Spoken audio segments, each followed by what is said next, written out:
अब डिस्प्लेलाई राम्रोसँग फिट गरिसकेपछि यसलाई अन गरेर हेर्ने लाइट आउँछ कि आउँदैन है।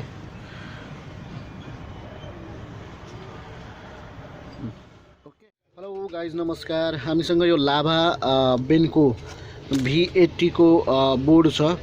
यसमा डिस्प्लेमा लाइट नआउने यसका लागि हामी यो डिस्प्लेको यतातिरबाट दोस्रो पोइन्ट उकिएको छ। यसका लागि हामी यसको पछाडिपट्टिको बोर्डको पछाडिपट्टिको भागबाट यहाँ एउटा रजिस्टर हुन्छ, त्यहाँबाट हामी यसलाई जम्पर दिनेछौँ। त्यो जम्पर कहाँबाट दिने त भन्ने कुरा म यहाँलाई देखाउँछु है।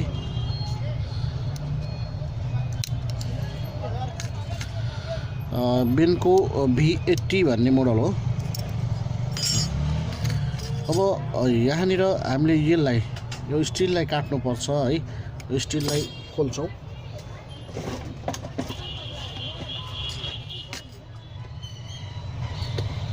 अब यहाँनिर एउटा कम्पोनेन्ट छ, म यहाँलाई देखाउँछु।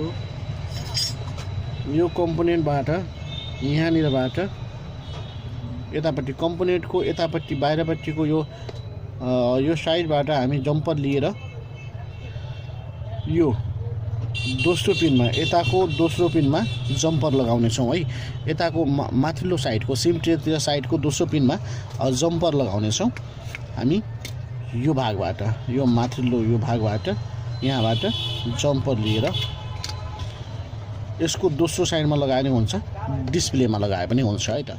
अब मैले यहाँलाई देखाउँछु। यहाँबाट एउटा जम्पर लिने, एउटा जम्पर यहाँबाट लिइसकेपछि यो जो जम्पर गएको छ यो जम्परलाई तपाईले डिस्प्लेको दोस्रो पिनमा, मैले देखाएको दोस्रो पिनमा म स्क्रिनमा देखाउँछु यहाँलाई।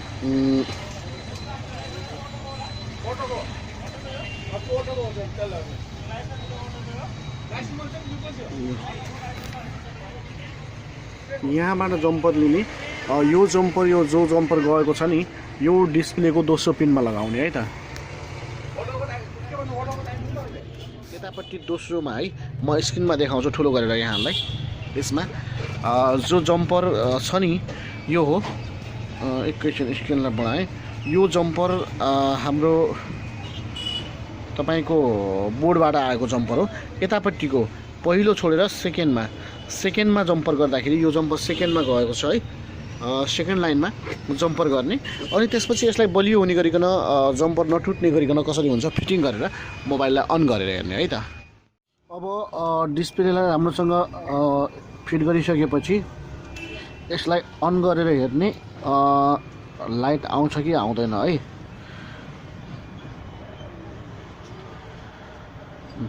ओके, बेनको V80 मोडल हेर्नु होला।